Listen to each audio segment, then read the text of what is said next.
Hey, Chelsea Amber here from Christian Guitar Girls, an encouraging community for Christian female guitar players and bass players. And I'm so excited for what God is going to do in the future with this community. And if you want to stay in the loop about all the latest news, including when a new episode of this podcast is available, then you can join our email list at christianguitargirls.com/podcast. And when you do that, as a thank you, you will also get a free download of the Christian Guitar Girls Practice Plan ebook. It's a PDF ebook that is designed to help you crush your guitar goals. So make sure you get a copy of that, christianguitargirls.com/podcast.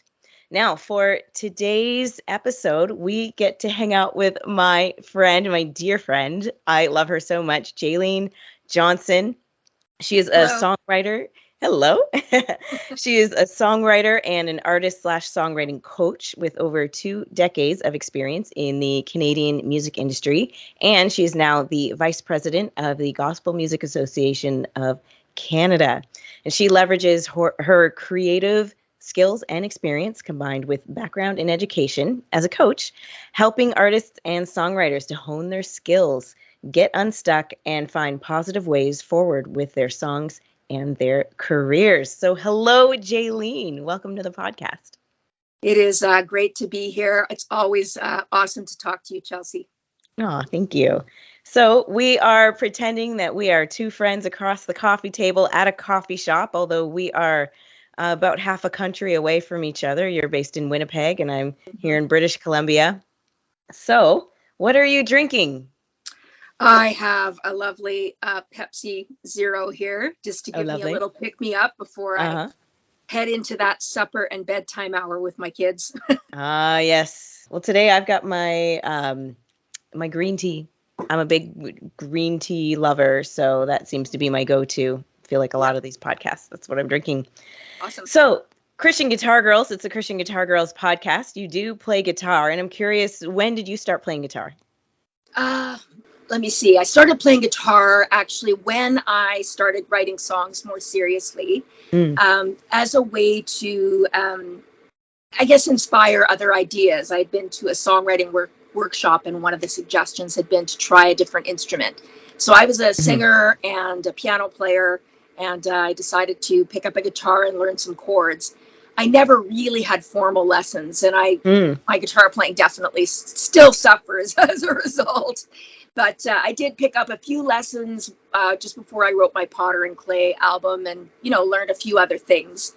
I'm definitely more comfortable at a gig having someone accompany me on guitar, even if I'm playing a little bit, but just having them add some other layers and whatnot. Yeah, well, that's great. The guitar is meant for all sorts of roles, whether it's to be used for songwriting or for performing or as a piece of another, of a band, is what I'm trying to say. Yeah, so that's great. And you had mentioned songwriting, that you do use your guitar for songwriting. And in the intro, I mentioned that you've been active in the Canadian music scene for over 2 decades, which is awesome, wearing many hats. And we're actually going to be focusing on your role as a songwriter. So how did you get into songwriting? I think words and music were a part of my life right from day one. They called me the talking baby,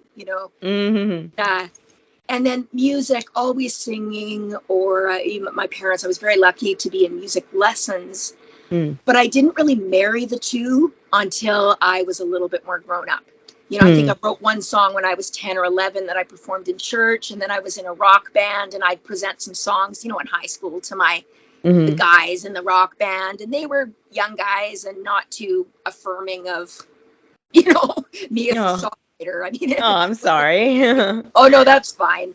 But so I didn't really know if I had anything. And then when I went into the studio as a young woman, I was going to record a jazz and gospel album. And then the producer said, well, have you ever written any of your own songs? His name was Lloyd Peterson. And so I said, well, I've written a few, and I'd been to a couple workshops, and I was definitely really interested in this idea of marrying these two things, words and poetry and music. And I played him a couple things, and he said to me, Jaylene, you're a songwriter. He said, you need to write songs and let's do a record of your own songs. Wow. Oh, And that was amazing. I mean, that was just the affirmation that I needed from someone I respected. And so I went into the closet, I guess, and songwriting closet, and I wrote. And, you know, the songs that were released, they're very precious to me because they were a moment in time. And a couple songs went on to win some gospel music awards, you know, in the States and in Canada. So that was affirmation. But as far as being commercially viable songs, you know, it would take me a while to learn how to write those. That's a process. Definitely. Yeah, and that's great. Can you, when you look back at the songs that you've written at in the beginning, and then you know, the songs that you said you wrote a song today, even, there must be a marked difference, I guess. You talked about how that would be quite a steep learning curve, I guess, learning how to, you know, just write for yourself versus writing in a way that can connect to others. You know, it's interesting you say that, because I feel in some ways like I stepped away from my artistry a little bit when I moved into the songwriting world. I had a co-pub deal with a publisher, and I was so enamored with songwriting and writing across genres and different kinds of songs and experimenting. And I was learning so much. I'm still learning so much. I mean, that's the beauty of songwriting. It's like golfing, you know, you'll never perfect it. But so some of my own voice as an artist, I think I had set that aside. And so with my last album, Potter and Clay, I actually was in studio singing backups for a friend. And I had this notion, this feeling inside, like I needed to go back and write some things for myself. It had been a few years since my last album, I think 5 years or something. And I said to my friends in the studio, so I have this trip to Nashville booked, and I was going to go and co-write some songs and network and do all that. I try to do that regularly. Everything's booked. I have my place to stay, but something inside me is telling me to rent this cabin that I found on Kijiji and just go by myself and see what comes out. And they all started chanting in the studio, "We want cabin songs. We want cabin songs." So I did it. I canceled my trip to Nashville, and away I went to the cabin. Wow. And, you know, it was so cool because the things that I'd been learning over the years through co-writing and just continuing to write songs, it's like they had become a little bit innate. And I set myself a goal. I said, editor, critic, get out of my mind. I'm just going to write what I write, and I'm going to accept what I write and see if anything comes of it that I would maybe then want to edit and work on. Yeah. You know, I made a goal of 2 songs a day. I still procrastinated all day. So I start my process just before supper and then write another one after supper. And I ended up writing these songs that became my album, Potter and Clay. And it's like the cork was popped off of a bottle. It was just a beautiful, it's not always like that, but it was a beautiful songwriting experience. So how I feel like I've changed and shifted is that these things that maybe I didn't know early on starting out are now kind of innate. And so as I'm writing, I kind of am able to self-edit, but without it being too loud of a critical voice that impedes the creativity, if that makes sense.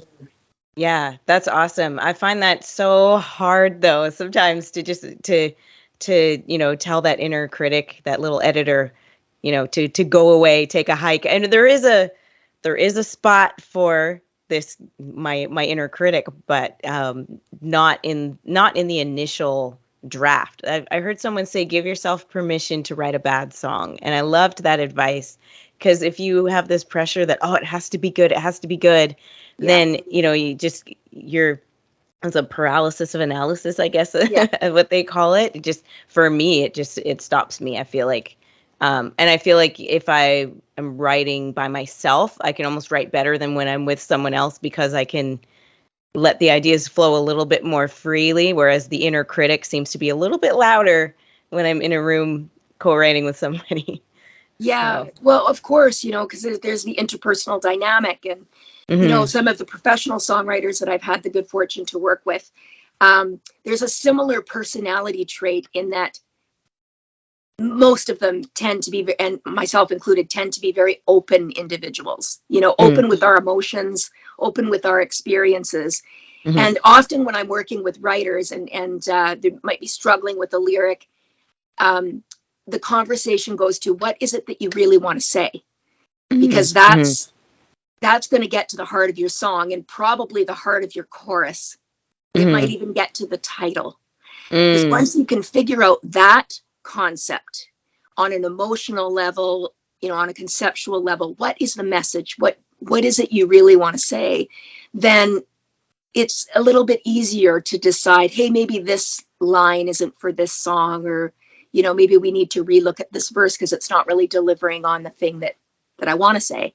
Not that it's not a good idea, but maybe it's better in another song. And so much of it is about this interpersonal conversation and comfort level and trusting each other that, we're trying to get to the best idea, but also the core idea of what the artist wants to say and how the artist wants to say it. Yeah, and it's hard to, and I imagine for you, if in a coaching session you want to help the person, but then you also want to be encouraging, but then also say, hey, maybe this lyric needs work. I imagine, do you find that's kind of a hard dance to figure out how to keep them encouraged while also, saying this lyric needs some work. We artists, can kind of look at our songs as our little babies and, like, oh, you told me my baby was ugly. No, I just think that the baby needs a haircut, or whatever. That is so true. And I've been that way too.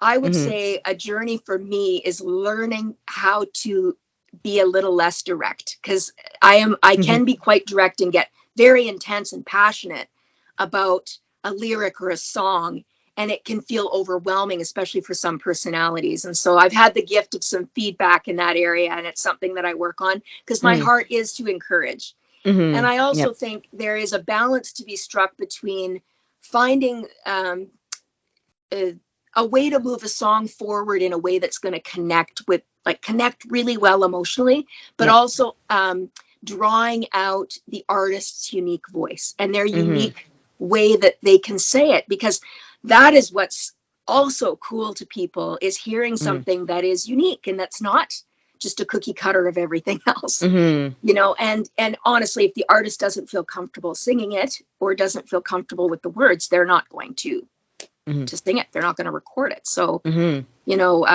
an act of service that I need to do and to learn to do better and better as a coach or as a co-writer is to encourage, to provide an environment, where those best ideas can come forward. Yeah. Well, we've worked together songwriting, and I've found you to be very encouraging, and I like that you go in with a servant's heart, I guess, to use popular language. You go in with a servant's heart in terms of, you would always ask me, what it is on my heart that God is doing that I want to talk about, and bringing that out. I've had experiences with other songwriters who shall remain, actually one in particular, who shall remain unnamed. It was my first time down in Nashville for a songwriting trip, and he just would not listen to anything I was saying. Like, I kept saying, these lyrics aren't me. They're not me. They're not something that I would naturally say. And I kept saying that over and over again. And he just kept barging ahead, not listening. And guess what? I never used the song. Yeah.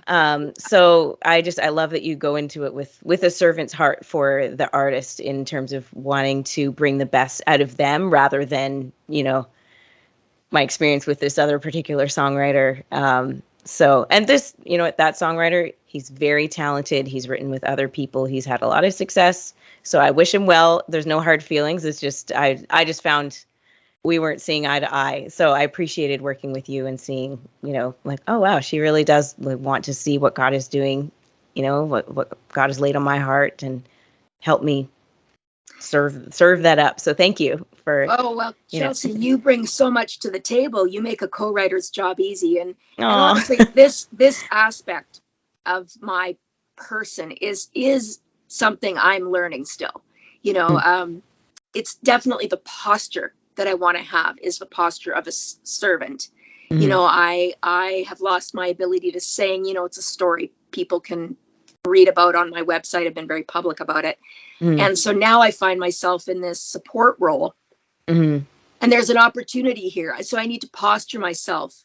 Mm-hmm. But even in that, I can get so enthusiastic and passionate about serving and helping, and that it can be overwhelming too. You know, make sure that, you know, I temper my passion a little bit, and just, you know, walk with a little more awareness than maybe I have at times. I think it's great. I've enjoyed your passion and enthusiasm, you know, just thanks, Chelsea. to write with someone if they're not excited about the song. I can't imagine how discouraging that would be. So I think that's actually a strength of yours to be Thank you. to be very passionate. So thank you for that and the way that you support your fellow artists. And you said that you just wrote a song today, actually. How can you tell us a little bit about that song? Oh yeah, I've had the good fortune of working with an artist named Kelly Badeau. She's a world artist. I met her at church a few years ago. Her and her sister, actually, her sister's an artist in the Christian music industry. And I fell in love with their talent, their abilities. And so today I had the chance to write with Kelly, and we've been working on a song, and it's a up tempo, you know, which I find a little harder to write. It's up tempo and it's got a great message, but without being too cheesy deep. And it was just super fun to write it with her. And yeah, I hope she'll record it and that it'll go well and everybody will have the chance to hear it. Awesome. And I think you've done a song with her before, haven't you? Mm-hmm. I believe. A couple songs. Okay. Awesome. What were the other songs so people are able to search up the songs you did? We wrote a song called Hypnotizing, a song called Promise. Mm-hmm. With Kareen, I've written Perfectly Made, which is a really fun song, you know, based on the Psalm 139. Very cool. So, that's been great. I've had the chance to actually, if people want to check out a song we've been listening to a lot in the car, there's a re-release of a song I wrote with J.J. Heller called Keep You Safe. And it's a lullaby. And of course, having young children, you know, just beats my heart. And they're constantly asking for the lullaby now, but they did it with symphonic instrumentation, and it's on, I think it's I Dream of You Volume 2, but people could check that out. It's just lovely. So in all of your experience with, you know, writing with songwriters of different levels, you know, people who are just starting out and then people who are very experienced like J.J. Heller, what makes a good song in your opinion? Oh, that's a tricky question, you know, because it's subjective to a point. And yet I think when we look at songs that stand the test of time, you know, that people are still singing decades later, I believe they have a universal quality to them, that there is a message there that is for a lot of people, not just a niche group of people or our grandma and our best friends. I think that, you know, something that I keep hammering on is one message per song. And I think even more important in that is the emotional message. And that was actually something that a writer named Troy Sampson had said in a session, and I never forgot it. He said that line by line, he tries to keep emotional consistency. And when we have a great song, a song we want to play again and again, it's making us feel something. It becomes our song because we connect to it emotionally. And that is the song that becomes a soundtrack to some aspect of our lives, whether it's our loss or our joy or our profound love or our anger or our curiosity or whatever it is. And that is the journey as a songwriter is. And I also think, how can I say something in an accessible way, or some might use the term simple, though that's, I don't want to say simplistic, but in a simple way, something profound in a simple way, something profound in an accessible way. And I think that's a great song. And that's the craft. As we learn the craft of songwriting, I believe our songs become songs that better connect with an audience. Yeah. And I like what your point about saying things, saying these really profound truths in a simple way. I mean, when we sing worship songs in church, really that is the goal of the songwriter, is to make these profound truths of God accessible to, the mom who just came in with her toddlers that were screaming all morning, or the I don't the young man who just lost his father, or it just um, helping those songs communicate the truths of God, but in an accessible way. And so I love that, because I think sometimes artists can get a little bit offended when you say, let's say it in a simple way. They're like, what? But I'm a great artiste. I need things to be complicated. I need to use all these. And there is room for that, in specific spots, to add this fancy chord or add this, whatever. But there is value in also, uh, in keeping things simple. And song form is important too, because Mm. I mean, let's face it, there are people who write more complex things and they find a vast audience as well. Mm-hmm. Yeah. But if you can give people a form, and I love symmetry, or the use of the good use of repetition. It's not that you can't have some complex elements, or that some complex music won't reach people emotionally. It can. Mm-hmm. I think where songwriters sometimes get into trouble is that they set the song out on this journey, Mm-hmm. and then something will happen in the song, whether it's an asymmetrical aspect to be clever, or something thrown in there that's totally different, or uneven numbers of lines, or the rhyme scheme's not there, or something, and it becomes very jarring for the listener. Mm-hmm. Now, if that's intentional, that's their artistic choice.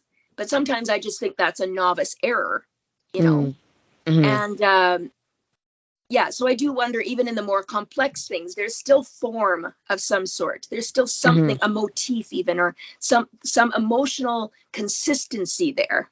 Mm-hmm. Yeah. That the listener can grab a hold of. Yeah. You want them to be immersed in the moment. And that's another thing I will say about songs, that often great songs have moments. Mm. I mean, think of a Coldplay concert, right? Mm-hmm. Yeah. Or a lot of these big acts that have had mass appeal. There are moments that happen in their songs, and when they get to the live stage, they can pull these moments out and just deliver them in a really cool way live, and the whole audience knows the moment's coming, and they want to participate in the moment. So I don't know if any of that makes sense, but I think about it does, yeah. They write with people. What are the moments here? I love that. I think about that kind of for production, on the production side of things, because if I'm recording a song and I'm picturing how to do it live, then I think, oh, what are some moments in this song that I could really, what's the word I'm looking for? And just kind of extract, what moments can I extract from the song? So sometimes if we add some stomps and claps in the production, for example, then that translates to something that I can do for audience participation in the live concert, to help bring people in, to get them moving, get them participating, and, actively involved. So yeah, I love that. So do you have one encouraging word or piece of advice that you could offer a budding songwriter, or someone who's just getting ready to put out their first song? One? Well, if you got more, that's fine.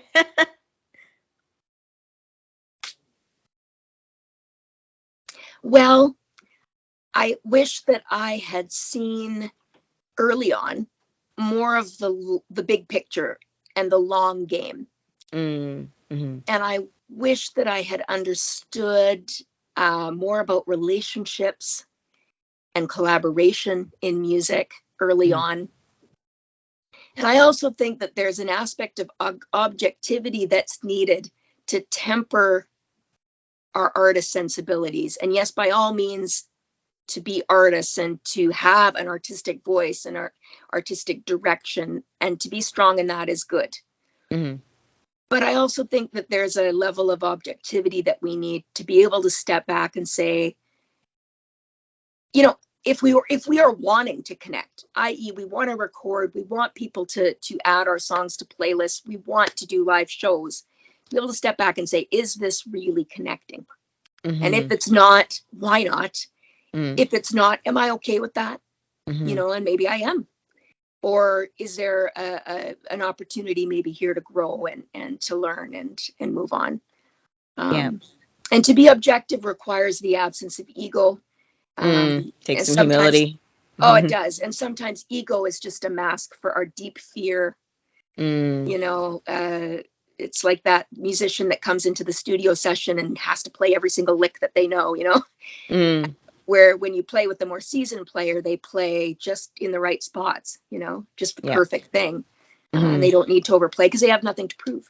Right. Yeah. That's great. Timing, sometimes it's timing too, the long game, think long term. It's great if you can release a single, but what comes next? What are we building into our lives that will come after? Mm-hmm. And to go for it and keep the joy in it, Mm-hmm. Yeah. keep the joy in using our gift and in learning and in growing and connecting with other people through music. I mean, that's just such a Yeah. special thing. Yeah. Those are wonderful pieces of advice. Thank you so much for that. And thank you for your time. If somebody wanted to book you for a songwriting session or for coaching, where can they find you online? www.jaylenejohnson.com. They can connect with me. There's a contact form there, or Jaylene@jaylenejohnson.com will also reach me. I Okay. love to work with artists and songwriters. I love to help get to your core message and help you make a plan and carve it out, or figure some things out about your songwriting or about yourself.